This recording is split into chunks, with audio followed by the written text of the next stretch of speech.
Just a second. There's BD and there's Jay. There we go. Welcome to Texans Talking Football, where every episode is a new adventure. I, of course, am SAJ, the loudmouth of the South, coming to you live from the Sam Goody Studios, right? I don't think we've done Sam Goody, did we? I don't think so. I'll have to go back and check my list, but Okay. But of course, I'm coming from Sam Goody Studios. Brian, where are you coming from? you know, I am this week. I'm going to be coming from the 2023 Dallas Cowboys season studios because it's done. It is done. Hang on real quick. I'm trying to do too much on the fly. And of course, folks, we're trying out a new software, and it's not working exactly the way that we wanted it to. There's nothing wrong with it. We're just not familiar with where all the buttons are and everything like that. So things are getting a little bit goofy, but we're working on it. We're trying to figure it out. And again, this is all just to try and bring you some of the best entertainment value that you can get for free on Facebook. So that's kind of where we're at. So Best as we entertainment said, for your money right here. All right. Yep. As we said in our announcement for tonight's show, we are obviously coming to you special time, special date. Well, not special time, but definitely special date. This is our kind of, debrief, Brian's Do Better segment. Everything to do with the Cowboys and Packers game yesterday, and a little bit of XFL talk and all that good stuff. But that's kind of what we're covering shiny tonight. Over there. It's my phone. It's my phone. Okay. Dang, that light's insane, dude. I know.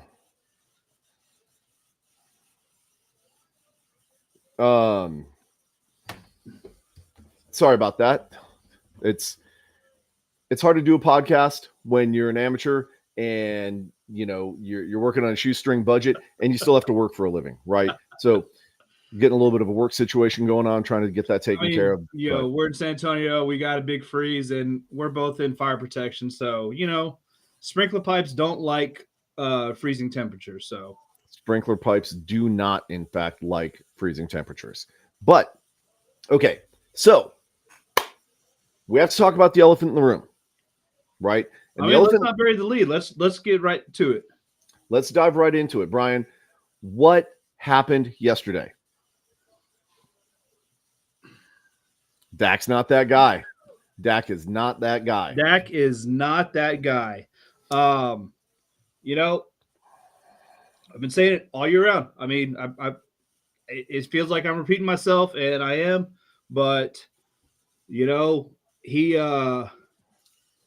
during the regular season, Dak was playing like Dan Marino, and yesterday he played like Dan Orlovsky. Wow. Those are some old school references, man. I like it. Dude, regular season, Tom Brady. Yesterday, Tom Savage. Yeah. Yes, during the season, Drew Brees. Yesterday, Drew Stanton. Wow, dude. And finally, during the regular season, Joe Montana. Yesterday, Joey Harrington. I was thinking Joe Montana, but good enough. Just because Waterboy was on this weekend, and so it's a perfect reference, right? Joe Montana. Yeah. Yep. I mean, and Dak said it in his press conference last night. I sucked, which you go to our page. I shared that. That was the understatement of the century. Yeah, You sucked. Two absolutely horrible picks. One of them returned for a touchdown. One of them that, was returned for a touchdown, but they, called it back as down by contact because the defender got grazed on the way down. So it could have actually been two pick sixes. And neither one of those were good passes. One of them, he, overthrew the receiver and the defender jumped the route, made a great play on the ball, but still it was a bad pass. The other one, I don't know what he was doing, just stared down CD. Everybody knew he was going to go to CD in that play, including the defense, and threw it right to the defender who took off. Yep. Absolutely horrible passes. That's, not on coaching. That was, purely on Dak. So let me ask you this, right? Because we're talking about how bad Dak Prescott is here and everything. Let's be realistic. He was bad when he needed to be good. Would that be a fair statement? Absolutely. Okay. And that's kind of what the Cowboys team has been built on: getting a lead, scoring early, and the defense being able to kind of go after the the offense, which would have been the Packers, uh, with the lead or with the close game. They can kind of get a little more risky, and that's where they get their sacks and the turnovers and stuff like that. Well, Dak didn't help the defense out by driving the team to get a lead. So, the defense had to play conservative. And for whatever reason, they kept playing zone, which is absolutely stupid because they were getting eaten up in that zone. And yeah, it was uh uh pretty much. Uh yeah, I mean, so that was basically the game, and then, first half, I forget what we were down, like 27-7 because we scored on the last play, or 26 to whatever it was, to 7 because we scored on the last play of the half. And then, defense maybe started to come alive a little bit in the third quarter, or I'm sorry, the offense started to come alive in the third quarter, but freaking defense couldn't stop Green Bay because they were already on a roll. And once again, going back to stupid zone. Yep. What's up, Jackie? What's up, Rig? Y'all got me in the middle of a rant here. I think it's important to note, though, that it wasn't necessarily just Prescott. For example, no, absolutely not. I saw 2 passes to Pollard, which in and of themselves were not maybe the best passes that Prescott has made, but they were definitely catchable. Okay. And Pollard completely missed one, and then fumbled the second one to where, it was basically a drop pass. Like he had a chance to make good catch with it and drop the ball. Yeah, now, and CD had 2 drops early as well. Mm-hmm. So, like it wasn't all on Zach, but it was, hey, you know what? Texas played a hell of a game. Yep. It wasn't all on Dak, but once again, the bad passes that were turnovers, those were. Mm-hmm. I can live with the drop pass, if you catch it on the next one, if you get a first down, stuff like that. You can't live with turnovers, especially turnovers that turn into touchdowns by the defense. Right. So let's break this game down a little bit, because I think it's important that we actually look at the numbers here. Again, not that I'm the biggest Cowboy supporter or anything like that. But I think it's important to note that, like Bill is saying right here, time to move on from Prescott, right? That may be the case, but it also may not be. Like, let's look at the real stats here, Brian. Jordan Love, 16-21, 272, 3 touchdowns, 0 interceptions, right? Did an absolute amazing job considering this is arguably the biggest game of his life. Well, this was his first playoff start. So yep. We will get to that, Rig. We will get to that. Okay. But let's talk about Prescott. Okay. 41 of 60. Okay. That's just a little bit over 66%. 403 yards, Brian. 403 yards. 3 touchdowns. It was the 2 interceptions. Yep. Okay. And probably 200 of those yards came in garbage time when the game was well out of hand. Yeah. So potentially. And the touchdowns as well. I think the 1 touchdown to end the half, and then the other 2 in the second half. Mm-hmm. Yeah, those stats are not indicative of how he played. Because you look at stats. Hey, 400 yards passing. 3 touchdowns. Yeah, I saw a post some on Facebook today. Dak did his job. No, he didn't. He did not do his job, because those stats came in garbage time. He did his job. He just didn't do it well. Okay? I think that is a better statement. Okay? And Bill, you're right to a certain extent. I mean, you're right in your statement, 100%. Trash yards do come when they pull their starters. However, Green Bay had not pulled their starters until towards the very end of the game. Okay, if you paid attention when Green Bay got the ball, the second to the last possession, that's when they put in their starting or their backup quarterback. Yeah. And then the last possession, they pulled him and put Love back in because it was getting out of hand again. Well, it wasn't. Cowboys still needed a miracle. I mean, They did. It was still 14 points with a minute and a half left, but they were down by 16, and that's right, 16 points. Yeah, they had time left on the board. Yeah, they could have pulled it off. It's not unheard of to score 16 points in 2 minutes. We couldn't stop the 2-point conversion. You know, Mike, 100%. Brahmas coming at you March 30th. We're getting ready for that. And we will talk about the Brahmas tonight specifically, but we are going to talk about the XFL draft. Well, I'm sorry, the UFL draft, but we will get there. Okay. And Bill, you're kind of right. You Absolutely. know, the rest of the league does hope you keep Prescott because you can't get past the first or second round in the playoffs. We've seen this with, I think it was with, XFL Mike G. I was chatting with yesterday on one of our things. Mm-hmm. We've seen this with Dak and Garrett. We've seen this with McCarthy and Kellen Moore. Now we've seen this with McCarthy running his own offense. Mm-hmm. It's the same Dak when it matters.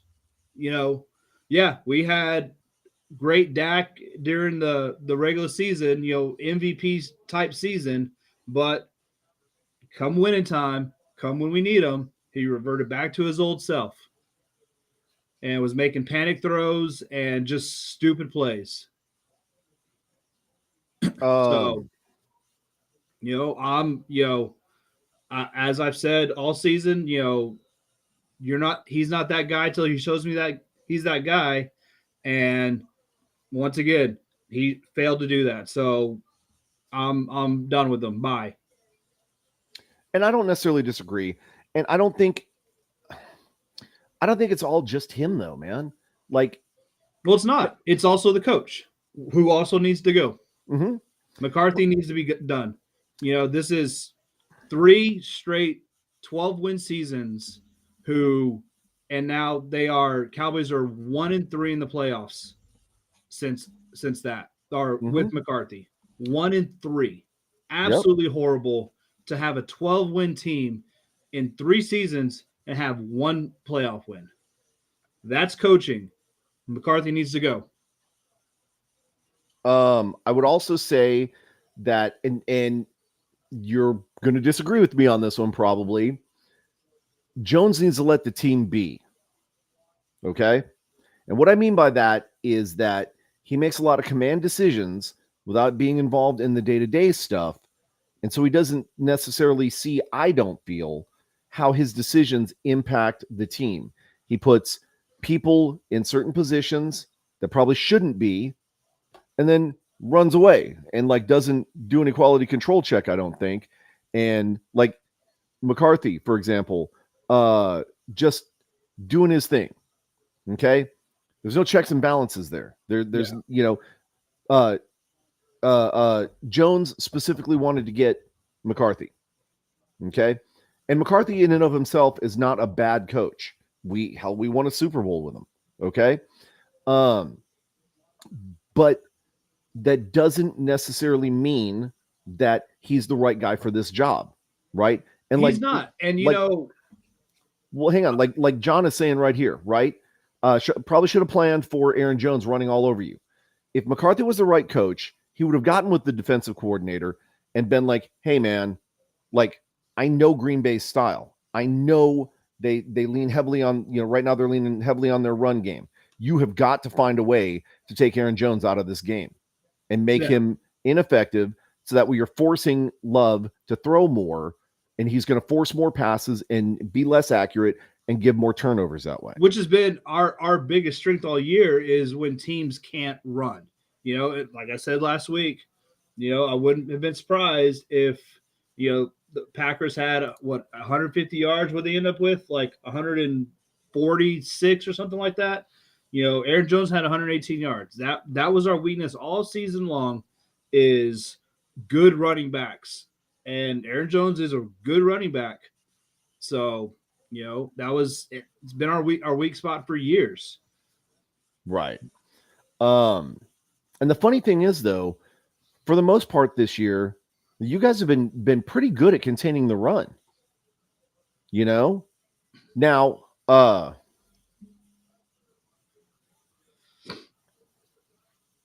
right here, Jones has 3 rings, almost 4. McCarthy isn't good, but even a great coach will not win the big games with Prescott.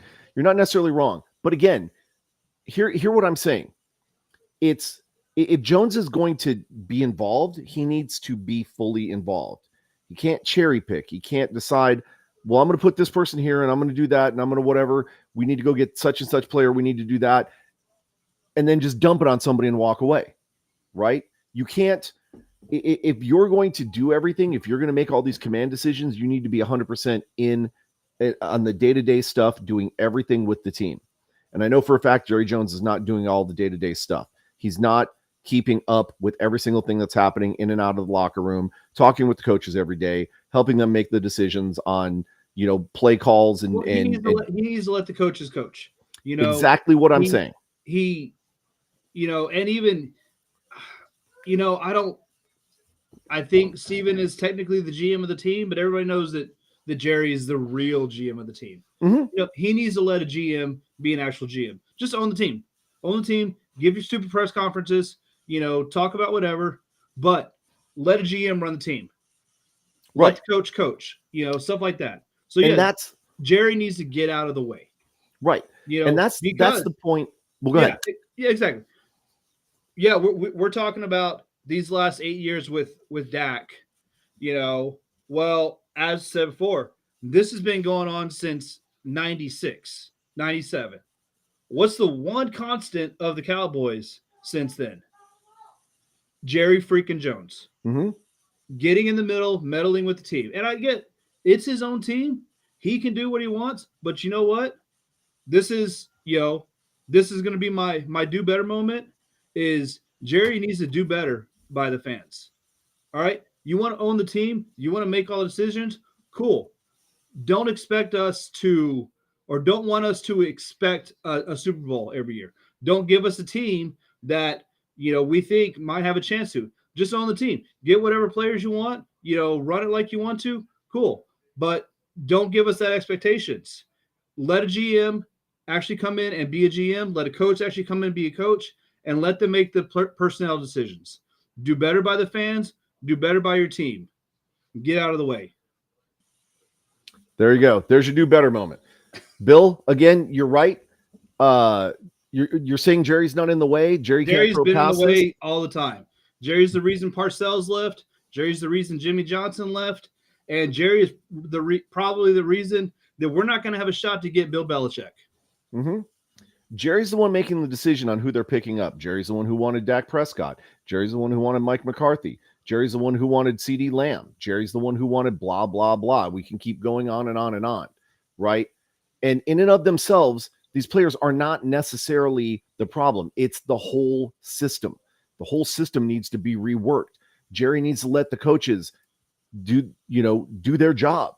Jerry needs to let the GMs pick the talent. Jerry needs to be the owner and sit back and say, we them boys, and how about them Cowboys, and do his press conference stuff and whatever, but let the team be the team. I understand it's his team. It's his money. It's his whatever, right? But if he expects the team to get to that, final dance, if you will, he needs to let the team be the team and stay out of the way. Yeah. So, like I said, it's not one issue. It's not just Jerry. It's not just McCarthy sucking as a head coach. It's not just Dak sucking as a quarterback. It's all of them. All of that needs to get fixed. If this team wants to actually be correct when the fans say this is our year, then all of this stuff needs to get fixed. Okay. Now, again, talking about some of the players and stuff like that. Some of this is Prescott. some of this is the players. For example, I didn't realize these numbers were this high. CeeDee Lamb was targeted 17 times, and he only got 9 receptions for 110 yards. Mm-hmm. That can't all be Prescott. No, it's not. Well, I mean, some of it was really good defense. Some of it was CD dropping some passes because he had at least 2, and he may have had another one, later on the game. And a lot of those were Dak forcing the ball into CD because we all saw they were kind of button heads a little bit in the game. They were kind of bickering, and so Dak's like, "All right, let me get you the ball. Let me get you the ball." But again, everybody knew where Dak was going to go with those balls. Right. So, Brian, I got to show this one because, Bill, I'm glad you said this. Love you, Brian. And I don't even care about the "we just suck" part, right? Just the "I love you" part, man. That's awesome, right? One thing. But he's right. Guys, we sucked. Right. You guys know I'm a diehard Packers fan. Anybody who watches this show, anybody who knows me, they know I've been a Packers fan since about 82, when we were the absolute joke of the NFL, right? I grew up taking my knocks. I had to deal with the Super Bowl shuffle back in 85 and just all that pain. You know what, Bill? You don't have to worry about it. I love you, man. Nothing but love, baby. Okay?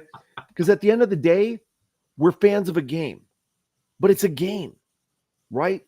And so you'll find out one thing about me. Like I'll razz Brian. Brian will razz me a little bit, whatever. Like we tease each other and stuff. But at the end of the game, we're not taking it personally because we have no impact on this whatsoever. All we can do is cheer for whatever happens on the field, right? And so we're going to support our team and we're going to stand behind our team. And yeah, we might talk a little bit of trash, maybe especially to some players and stuff when we're at actual games. But that's about as far as it goes, And if my team gets stomped, which, guys, we talked about this before. Like I stood behind my team, but I pretty much knew that I had every belief that this game was not going to go Green Bay's way. Okay. And I especially did not expect Jordan Love to come out and put up the points that he did. Okay. Now, what was it? 6 of those points belonged to the defense. Yeah. But everything else was his, man. And Aaron Jones. Kicker missed the extra point. We don't even want to talk about that, right? Bring back my boy, the Silver Fox, as Jorge calls him.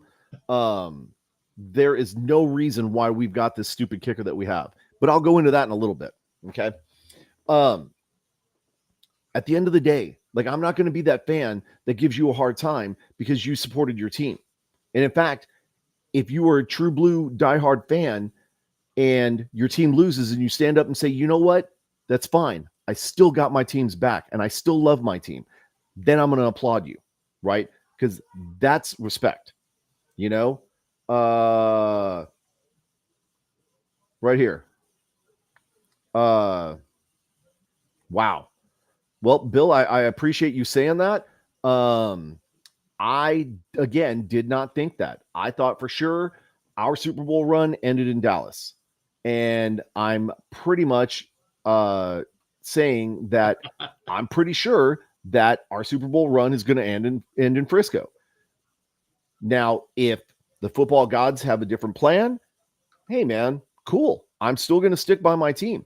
If we lose, I'm still going to stick by my team. Because, Absolutely. Again, I've been through all of this. I've suffered the woes. Now, granted, I've been very spoiled and very blessed to be a Packers fan for the last 20 years with Bert Favre and Aaron Rodgers. And I specifically call them that for a reason. If you know me, you'll know why. Now it's, new guy at the helm. We're seeing what we can do. Is Jordan Love the guy? I've said it before. I don't think he's the guy yet. Does he have the potential to be the guy? Maybe he does, right? I mean, but we're not going to know from one season and one playoff run with a broken team and a bunch of rookies, So, but the sign of someone who's the guy is they don't break when they're under pressure. And I mean, he did it yesterday. Like Jordan Love had a hell of a game. So well, but was he really under pressure though? Okay. Well, playoff pressure. The pressure of the game, yeah. Yeah. Not necessarily pressure, because I think maybe we sacked him twice, maybe? That's what I'm trying to find out. Okay. I No, we see did not sack him at all. 0 sacks. Man, I thought we'd gotten to him once No or twice. forced fumbles. I did see a hit that was a little bit late after the throw. Whatever. I know what you're talking about. It wasn't late. But he's also what? Maybe 2 and some change? And the guy that he's facing off against was over 3 bills. Like, physics tells you somebody's going down, and it's not going to be the defensive lineman. Yeah. You know? So, right? Put your big boy pants on. Get back up. Let's go. I honestly think that just looking at the stats alone, there is absolutely no reason why Green Bay should have won this game, other than the fact that they came out fast and they scored quickly. I mean, what did I say? What did I say last week? On paper, look at the team side by side. Cowboys should have mopped the floor with the Packers. No disrespect to your team, because I'm looking straight position to position. Skill wise, it should have been no contest. But Green Bay had a great game plan. They were together. They came out, punched the Cowboys in the mouth, and the Cowboys just staggered back and just let them.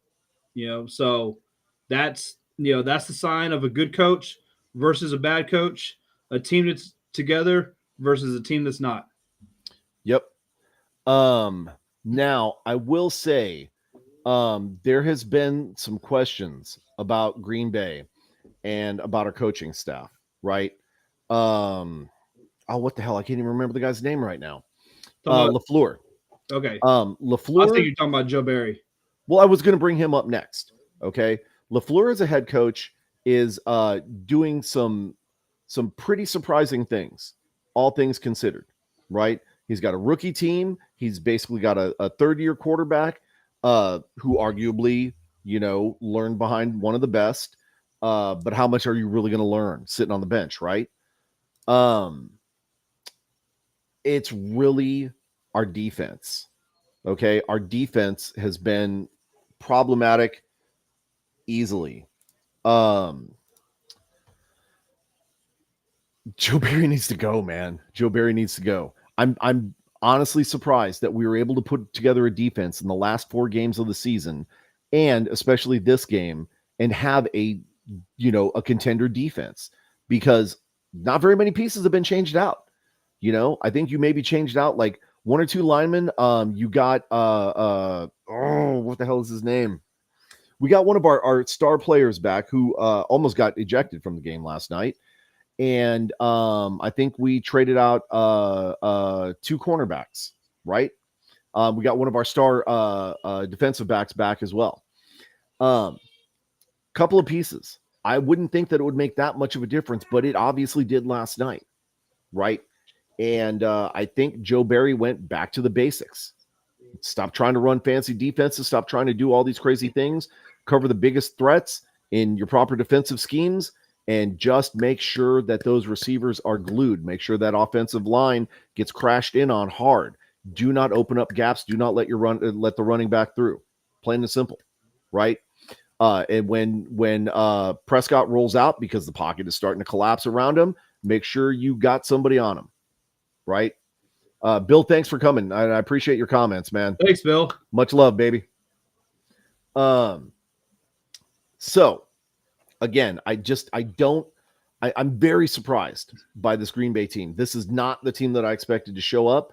I hope and pray to God it's the team that shows up this weekend against San Fran. I don't know if that's going to happen or not. But I'm beyond ecstatic for this team, right? When we started the season, Brian, you and I talked about this, and I said that if we got more than 6 wins, I would be impressed. Well, here we are, 9-7, 1 playoff game in the books. Okay, so we've done way more than I expected. We've done more than the experts expected. Okay, we've basically almost done the impossible, which was turn a ragtag group into a contender. Okay, don't be playing around with buttons, Brian. Okay, so that being the case, again, Cowboys fans, I get it. It sucks, and my heart goes out to you. What is it? 20 something years now, 30. Whatever. No, it's not 30 yet, but it's since 90. I mean, 96 was our last one. Okay. So 4 more years? No, 3 more years. 3 more years. Yeah. So 3 more 27 years. years. Yeah. Yeah. 3 more years and it'll be 30 years. Okay. And that's a long time. That's a long time to be a contender and not go to the big dance. Yep. So I get it, guys. It's frustrating. There's some changes that need to be made. That's one of them, right? But I think from the top down, right? If I were the Cowboys, I would be thinking about doing everything we could to move up as far as humanly possible in this draft. Grab one of those new quarterbacks that's coming out of college, because this is going to be, there's not going to be a whole bunch of quarterbacks, but the quarterbacks that are coming out, really good ones. I mean, obviously, number one, Caleb Williams is phenomenal. I don't think there's any way in hell we can get the number one pick, but yeah. I mean, I think first we need to find a coach. Let's start with that. Then we can worry about personnel. I'd love to have Belichick. I mean, he's the best coach in NFL history. I don't think, unless Jerry makes some major concessions as far as power of let Bill run the team, let him be the coach. Like we said earlier, Jerry, get out of the way. I think that's the only way we have a chance to bring in Belichick.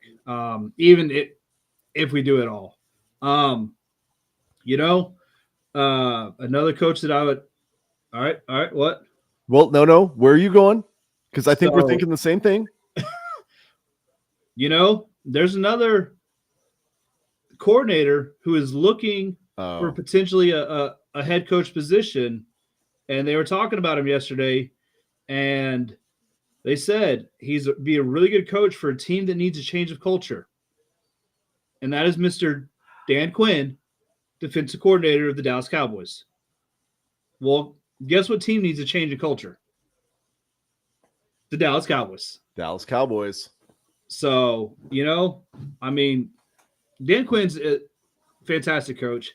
Yeah, his defense didn't show up last night. And that was, upsetting and disappointing. But, I don't know. I'm not going to hold it against him too much because of what he's done for this defense from years to year to year. So, right. I mean, like I said, this team needs a change of culture, and he'd be a good fit, obviously, because he's already on the team. But it during halftime, they're talking to Jimmy Johnson, and it was saying, what would you say if you were the coach in that locker room? I don't know if you saw that, Jay. And Jimmy's gets fired up, and he's like, I can't tell you what I would say because I'm not allowed to say that on TV. But here's the gist of what I would say. You guys are not doing your jobs. You suck. You're playing absolutely horrible. It just, we can do this. We can beat this team, but, we need to be better. We need to do every single player stop fighting with each other, stop bickering with each other. Every one of you do better. And like that's what a good coach would say. What do I think McCarthy was said back there? Hey guys, just go out there, just try your best. We'll try and do what we can. That's what I picture McCarthy saying, because I don't see him being that type of coach to get in the players. So I will say, from personal experience, he may have gotten a little bit softer as he's gotten older, but he was not one to necessarily go easy on players. Okay. I know for a fact, he was one of the only coaches that I know of that got away with yelling at Aaron Rodgers. And that's because there was a mutual respect there. And Rodgers knew what, McCarthy brought to the table. Okay. The new coach now, and again, I don't know why I keep blanking on names every time we talk about this stuff, right? I guess I get like 3 steps ahead and I forget what I'm thinking about. But You saw what happened when LaFleur tried to come down on Rodgers. Rodgers said, no, rookie, this is how it's going to be. Yeah. And then eventually said, you know what, bye. Right? And I'm not saying that there's comparison between Prescott and Rodgers, or not even remotely close to anything like that. But what I am saying is that I know McCarthy does not necessarily go easy on players. He may go easier on players now because that style of coaching may not be as effective, or he may have found something that works better for him. I don't know, but he didn't used to go easy on players. So I don't think he went into the locker room and was like, hey, fellas, it's all right. We're only down by, 300 points. Just, tighten up your shoelaces a little bit, shift stuff over to your left pocket, and get back out there. And we got this. We can win this, no problem. No, I think some people got chewed out, right? And I think you could tell, granted, Green Bay kind of went more into prevent mode towards the end of the fourth quarter there, and really allowed some of those junk yards that you guys are talking about, right? But I also think that I don't think the players had given up or anything like that. They just kept grinding and kept grinding and kept grinding. And I think that really says a lot to the players, right? I'm not going to give a whole bunch of props necessarily, to the enemy, so to speak. But again, it's not necessarily all just the players. It's not all the coaches. It's just everything. Everything has combined for this perfect storm of epic failure on, a playoff level part, right? But you're right. A culture change needs to happen, and it needs to start from the top down, I think. Okay. We're talking about coaches. You're talking about bringing up the offensive coordinator and making him a coach and resetting the culture and trying again. I think that could be a possibility, and it could potentially work. But again, Jerry Jones, especially if you're going to try and reset the culture of a team, Jerry Jones has to be hands off. Yeah. The GM pretty much is going to have to let the coach set the tone and set the culture and let him make the decision as to what it's going to be. I think I have a better candidate for you. What you got? Mr. Harbaugh from Michigan. I think he could do wonders for the program. Okay? I don't think you'll get him, but if you want somebody to reset that has experience, that knows exactly what to do and how to fix the broken pieces right now, where you can put him in, take your hands off, and let him do his thing, Harbaugh's your man. Okay? I wouldn't hate it. I think it would be an excellent, excellent addition. And I think it would put you in playoff contention within 3 years. Like, deep into the playoffs. Like, going to the Super Bowl type. Because he's going to go through and he's going to pick through your roster and find all the true talent, not just the ones that are showing up and are flashy and whatever, but the true grit of the team, and build around that. Okay? The workhorses, if you will. Okay? Ooh, 100%. See? Boom. I'm telling you. Yep. Okay? I said I wouldn't hate that choice, Yep. But, okay, so we've talked about the Cowboys ad nauseum. Okay, we've talked about the Green Bay Packers a little bit more than we probably should have. Okay, let's talk about some other stuff that's happening in the NFL. Okay, this absolutely blows my mind. But, so we were in Houston this weekend for the Sideline Domestic Violence event, right? And XFL Mike G, first of all, big shout out to you for jumping in and helping out like you guys did. You and the whole AFN network being willing to put in bids on some of these auction items and donate to the Houston Area Women's Center. I can't thank you guys enough. Okay. Absolutely. So we really appreciate the hell out of you guys. Pardon my French. But we're in Houston trying to do this event while the Cleveland-Houston game is on. And it was nasty. CJ Stroud looked good. Okay. And I am not a Texans fan by any stretch of the imagination, but this show is all about football in Texas. Okay. And I think it's extremely, extremely important that we give props to the Houston Texans, right? And I didn't realize this, but this is not their first time in the playoffs. I thought it was. They've been in the playoffs before. They've been in the playoffs before, but but they've never looked this strong. No, they haven't. I think So, they had a home playoff game 4 years ago. I think they said 2019 was the last one when they won their division. But yep, yeah, they looked fantastic.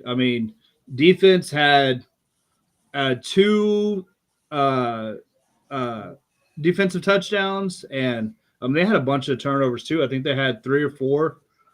Stroud looked amazing. Just, they look like a really solid team. yep. Now we'll see because they're playing the Ravens this week. So It's going to be a real challenge. Ravens are a bit different than the Browns. Yep, This will be a real good test for them. But if yep. Houston can play the way they played on Saturday, they got a shot at beating the Ravens. Mm-hmm. So, Kansas City beat Miami, and they beat them handily, 26-7. Did not see it being that close at all. I figured Kansas City would have the advantage because of the weather, but boy, did they have the advantage, right? That wasn't even remotely close. Oh, yeah. That Detroit-LA game, I did not watch it, and I regret that because that looked to be probably one of the best games of this playoff series. It was a real good game. I watched it. And it was, I think we both picked the Rams to win. But Detroit came out on top. And it really, one of the cool things was right at the end of the game, they because this is their Detroit's first home playoff game in like 30 years. And they're the first playoff win or home playoff win in maybe even longer. So they're scanning the crowd at the end of the game when they're kneeling down, and you just see the fans just crying happy tears, which it's just it's why you love football. Just the emotion that the fans get. You tell the ones that love their team. So when something like that happens, you can't help but love it. Yep. And then we go to Pittsburgh and Buffalo, and not really surprised because of Josh Allen. Yeah. But I was kind of thinking maybe, right? Pittsburgh maybe Pittsburgh had a chance, but to kind of keep it close, and it was. It was a 7-point game. That was the one earlier today. So it was kind of coming out of halftime in the third quarter. Pittsburgh kind of made a little run, and they got it to 7. It was there for a while, and then the Bills just went and scored a crazy touchdown, and then that was kind of it. And then, of course, you've got the last game of the wild card weekend going on right now. Let me refresh because I don't think the stats are currently correct. Buccaneers over the Eagles 16-3 right now. Right. Which should make you happy because the Eagles are getting trounced, right? Some of our fans, right, especially Jeremy Garcia of the Brahmas back office area. He's an Eagles fan. Mm-hmm. So John Green.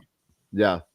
There's a couple of Eagles fans in our group. Yeah. Guys, I'm sorry. Call your boy. Tell him to do better, man, because you're not going to win a game that way. But yeah, there's just some absolute craziness going on right now, and it'd be very interesting to see how that all goes. I'm sorry, I'm sending a link for somebody to join us. See if they can actually jump on. In the meantime,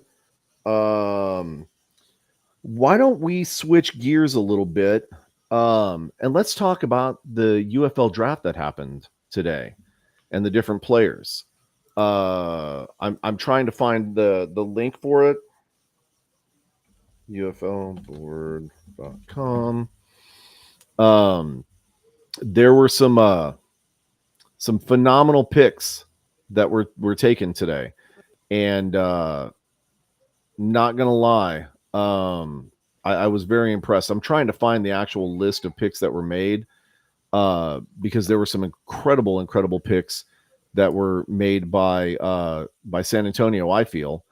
And it seemed like they focused on very specific players and very specific needs, right? So they went after some more Roughnecks players. They went after some of the San Antonio players, and they went after some of the who was the other team that they went after? Yeah, the Orlando team. They went after a couple of good players from the Orlando team, right? So again, I've got a feeling that it's a very, very targeted, specific thing. Look who it is. Oh, geez. It's this guy. This freaking guy. Well, why? What's such hostility? I was wanting to get on the show and give you guys some big props for right there. You see that? You see what that's called? Well, if you would reverse your camera, it'd probably look better. But oh, it would. You're right. It's just like if you would reverse your camera, it would look. Is that some French thing it would look going on there? Here. Is that better? There you go. Is that better? That's better. There we go. If I'm not mistaken, you two were part of an event that happened this weekend. There we go. There you go. Now you look so much better. You guys were part of the Fuel event to sideline domestic violence that we had down there in Houston, and you guys raised just over $2,000. So congratulations. Oh, did we? Yes, you guys did. I had I was supposed to be down there, right? But we had some scheduling conflicts. Bad weather came to St. Louis, so we weren't able to make it down there. So San Antonio J and BD, you guys, helped, took care of it for us with the Predator couple, Brahma Babe, and Fuel raised another $2,000 for another great charity down there in Houston. So just wanted to say thank you to you two for being the campaign guys down there, or whatever the hell you want to call it down there. Well, thanks, Ernie. I mean, we were honored to be a part of it. It was an awesome thing. So, and I'd love to say, that, I guess what I'm trying to say is it's a very humbling thing, right? We have a lot of fun doing the things that we do. We have a lot of just enjoyment, a lot of good memories, a lot of all this stuff, but we do it for the good of the league and the health and the benefit of the league. Yes. So while it was a lot of fun, it was a lot of work. It was a lot of blood, sweat, and tears that went into it. It was a labor of love that we absolutely would do again and again. As much fun as it is, it's about the league. It's about the people that we're trying to help here, right? We are trying to make this a solid endeavor for every fan base, because without solid fan bases, this league is not going to survive. We know that for a fact, right? Now, there's a little bit of self-serving interest in this, right? We want San Antonio to have a team and stick around. But we want everybody to have a team, and we want everybody to get behind their team and support their team. And so our big thing, besides helping out, women who've experienced domestic violence and the travesty that is, we want to make sure that everybody in the community knows that this league is all about giving back. Okay. Yep. And so we are going to be that conduit. We're going to be that bridge that helps make that happen. So that way other people can see all the good that the league is doing and get behind it and support it, so we can continue to grow this thing. Well, and as you say that, Jay, up to this date, Fuel has raised just under $10,000 in the two charity events that we've put on, with the Autism Speaks event that we put on here in St. Louis in September, then with the event that we put on in Houston on Saturday. So we have raised the fans of the United Football League has raised just under $10,000, and that's by the fans. Wow. That is the fans that have done that. And and I've been saying it for months. Well, actually, I've been saying it for over a year now about all of this. I don't care what shows are out there or whatever. We all got to come together for this league to survive. Yep. Yes. That it's that simple. And you being one of the founding members of Fuel, Mm-hmm. And then the people that we've made the connections with and all of that stuff, it's just only going to get bigger. Yeah. And we will have a Fuel representative in every single city. And you never know. You're gonna see Fuel shirts all over the XFL. It's And going to we're be gonna awesome. see more charity events. We're talking about doing things at tailgates, doing simulcast at tailgates. That would be phenomenal. That's going to be really hard to do, but we'll figure it out one way or another. Yeah. Yeah. And I always do, don't I? Oh yeah. And again, big shout out to our friends at the AFN network, right? Because as I said before, they jumped in and started putting in auction bids, right? In fact, XFL Mike G did win one of those bids for the tailgate experience to be with the Predator couple and Rig Rockers at a game of his choice. And so, but this goes right along with what you're saying. It's that we all have to come together and support each other. So regardless of the podcast, regardless of what network you're with, regardless of whatever,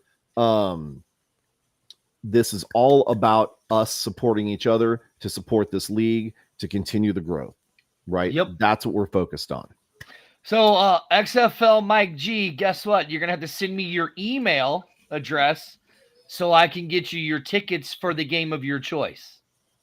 Yes. And pick a good one. Yeah. So you'll have to send me your email so I can get those tickets over to you. That's if you want your tickets. But thank you for donating for the tailgate experience. I do appreciate it. Yep. But again, shout out to the Fuel Network. Again, over $10,000 raised, as Dirty said tonight. That's phenomenal, considering we're just a ragtag group of overly energetic fans that just can't seem to let this thing go. Okay. and I will tell you this, that in all the iterations of football that we've had here, I don't think we've had a closer knit group of people that is doing all the things. Our friends over at the Horns Forward podcast, Jackie, Jorge, DJ, our friends at the XFL fan Facebook page, the XFL fan league page that Mike G runs, just all the different ones, the Smoking Guns podcast. Like there's apparently like 20 different podcasts coming out of San Antonio that I found out recently. We literally have probably the most out of every fan base, and we're all together. We're all joined together, trying to reach out to others in the community to help continue this thing to grow. So if you are a member of a podcast from perhaps the Showboat fan base, or maybe the Stallions, or even the Panthers or something like that, reach out to us. Let's connect. Let's talk. Let's share notes. Let's compare notes. Let's see what we can do to help each other. Specifically, the USFL teams, because we want you guys to grow. We want you to stick around. We want this network of podcasts and of peoples to be hardy and grow and support this. Right? We'll come and help you guys out. I mean, the league survives, as if the fans, and we all got to come together. The fans, the podcast, like we can all help each other out. So, and that's what we're here for. We want this league to survive. Whatever we can do to help that, with in conjunction with all these other teams, all these other podcasts, everything else. Yes, exactly. And it's like I said, this is about growing the league. I mean, listen, all these other shows have done a lot of good work in all of that, as being one of the OGs of this whole spring football nightmare. It gets a lot of work, and it's guys like Jason and BD, the Predator couple, Brahma Babe, Daddy Ed, the Hyena Rig, that Arlington, that's helped grow Fuel to what it is, and it's only going to get bigger. And so yeah, it's just a lot of work doing this. And I just want to say thank you to all you guys for all the the work that you guys put in to help us get all this done with this fuel stuff. Again, 100% our pleasure. It's a way for us to give back for what this game and what this league has given to us. So it's our pleasure, man. And Jason, if I'm not mistaken, I think there might be another event coming up closer to the season, start of the season, I think. What event would that be, sir? I don't know. It's gonna be like 4 hours from here. Yeah, I think it involves travel somewhere towards the east, maybe somewhere. Yeah. So if I'm not mistaken, it should be a fan drive, something like ticket that. sales, something like that for something like that. Don't know. I'm still working out the details. The Birmingham Stallion, if I remember correctly. No, it's not that one. I think it might be. I don't know. I think it might be something like this. Maybe. Maybe. I don't know. Yeah. That almost looks like a steamboat captain. Maybe. Maybe something. I don't know. Maybe like a boat that you might show. Yeah, maybe. I don't know. I just know it's a lot of work to put it together. If I'm not mistaken, isn't the city the home of a very famous musician? Had something wrong with his pelvis or something like that? Something like that. Yes, something like that. You are right. Something like that. I think his pelvis is broken. And I think, if I'm not mistaken, I think Forrest Gump taught him how to dance. So maybe. Taught him how to dance and shake his hips, if I'm not mistaken, I think. Well, Dirty, as details become more available, I want you to make sure that you let us know, let all of our fans and the Texans Talking Football Nation know what's going on. So if they happen to be in that area, they can come out and support, or if they have friends in the general area, they can let them know. Aren't you on that call? Am I on that call? Yeah, you're on that call. So I don't know why you would talk crazy. I'm just saying. I'm just saying. Why are you talking crazy? Maybe I need to pay attention more to my calls. Maybe you need to. Because wasn't I supposed to call you earlier today too? And and I just got a phone call from a certain individual that I couldn't answer because I was on here with you. Okay. Well, then you take that phone call. But it's too late. He's gonna have to call me back. Okay. Well, then you'll have to call him back when you jump off the show here. Oh, look who it is. It's Arlington. Where? Right there. He's mad at me. That guy doesn't count. He's mad at me. Why? Because I'm an idiot. What can I say? But hey, pay attention to. So guys, well, back to the event in Houston. Like I said. Oh yeah.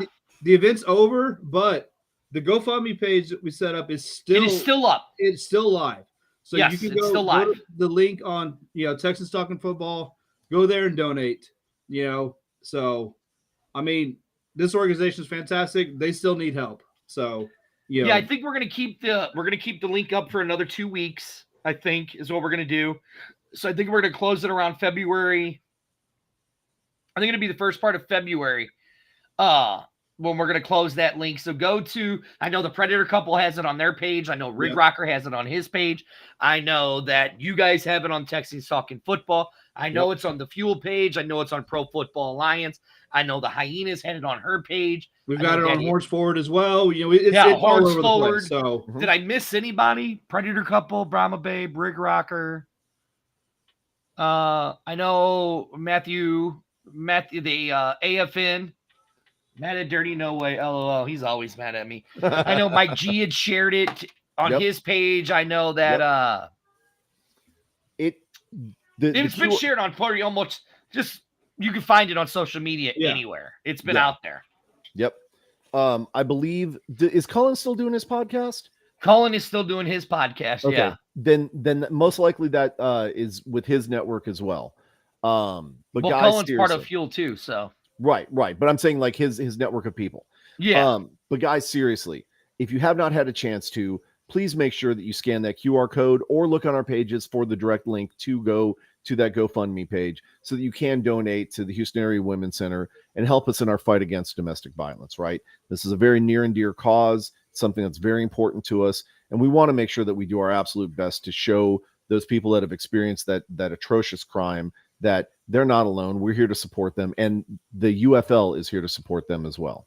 in fuel. Well, and then me and Arlington did the show, so I was like, Jay, you'd said, well, I'm doing a special Texans talking football, which I'm pissed that the Eagles are losing right now, and I'm glad the Bills won, so that's a good thing because I want Kansas City to lose, so I hope that happens. As much as I hate the Packers because I'm a Bears fan, I want them to win. But no, I just wanted to come on and say thank you to you guys personally for helping out with the event, helping us get the event all squared away, that stuff. It's a lot of work and it takes us an army to do all of this. So other than that, you can kick me off. I'm done. My throat hurts. I don't know how to. You'll have to leave yourself. Oh yeah, it's like thank you, Dirty. And you guys, you didn't show up. Y'all were a major help. Just getting the setup and getting everything going with that. So we wish you guys could have made it down, but appreciate y'all as well. Did he just say he wishes I could have came down? Is that what he just said? I'm not sure, but I think dinner's ready somewhere. I know, right? You hear it? All right, guys. I will see you guys. Later, man. Okay. Oh, it's apparently my house. Your dinner's ready? Yep. So, that being the case, okay, what do we have to look forward to this next week? Well, I mean, we got, the NFL games. We got the Bills versus Chiefs, which in Buffalo, which will be Patrick Mahomes' first AFC playoff game on the road, which is amazing to think about. Weird, yeah. You've got the Texans and the Ravens. You've got the Packers and the 49ers. And then, whoever wins, Bucks, Eagles against the Lions. So at the Lions. So the Lions, once again, will get another home game. Yep. So congrats to our friends over in Detroit. Gerald, I know you're watching, and right here, right? Go Lions. We're hoping for you guys. I don't think that Green Bay is going to be able to carry the NFC North mantle much further. So it's going to be up to you guys to represent us. If we do, I would love to see a championship round where it's Detroit against Green Bay. Oh, could you imagine that? Okay. And if the stars only aligned for y'all for that. And that should make you scared, Gerald, and all the rest of your Detroit fans. But that being the case, I think we're pretty much out of time. We went a little bit over than what we expected, so we didn't really get to talk much about the players that were actually drafted in the UFL board. Plus, I had a really hard time finding that stupid link. And you know what? Maybe it's under I got it pulled up right here. Player transactions. Okay. Can you share it? Here, how about I do this? Let me see. See if I can drop it in the chat here.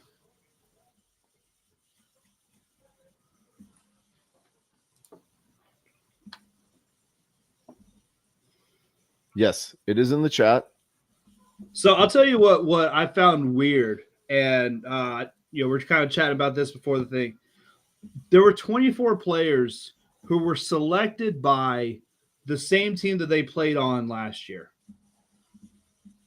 and it was like the teams were saying, "Hey, yeah, you're not good enough to stay with us." A month ago when they picked their keepers, and then they're like, "Nah, just kidding. You come on back.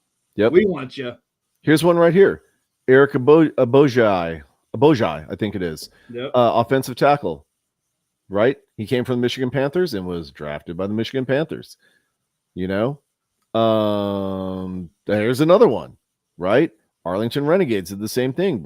Birmingham Stallions. I tell you, if you go down and kind of look pick by pick, it seems like there was groups of them, because I think at one point there was 4 straight picks that went to their original team. Mm-hmm. In fact, I'm looking at it right now. Round 5, pick 37 through pick 40, all went to their original teams. Right. And then San Antonio had to get somebody from Orlando just to break that. Yep. Combo breaker. And then you got pick 535, which, the Houston Roughnecks, where he came from, the Houston Gamblers, which is the same thing because, as we all know, the Roughnecks now are what was the Gamblers with the Roughneck name. So I'm counting that one as well. Yep. Because it's still the same team he played with last year. Yep. So I just wanted to bring this up because some of the picks that they made are absolutely phenomenal. This one I'm very interested in because we saw some of those USFL games. I think this is going to be a pretty solid pick. And I believe that Phillips is really targeting very specific needs that we needed and is really going to make a serious run here.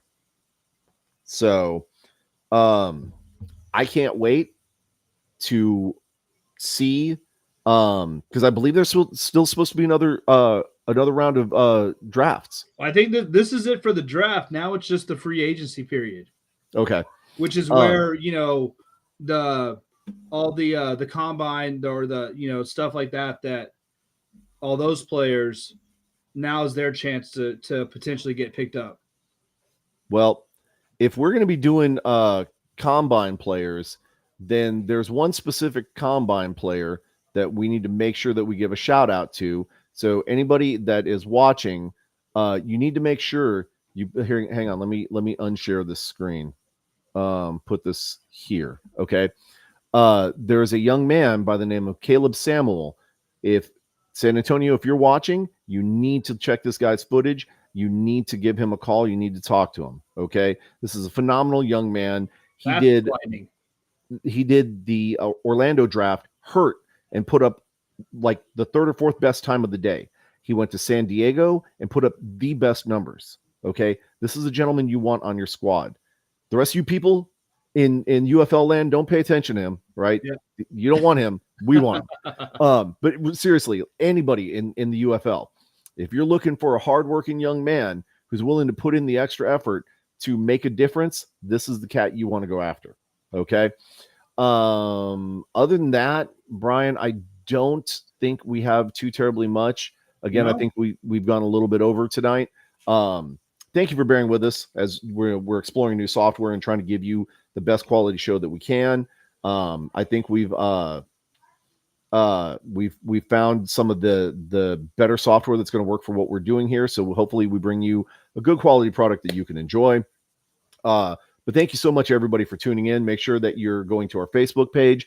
Give us a like over there. You can follow us on X. You can follow us on pretty much most of the social media platforms. And we are going to definitely try and increase our presence with the help of Mike G and Dirty and the Fuel Network and all these different things, right? Because, again, we want to make sure that you guys are happy and that you're enjoying what we're doing. And we want to share, our whatever this is, our opinions with the entire world. So, Brian, you got anything else before we check out?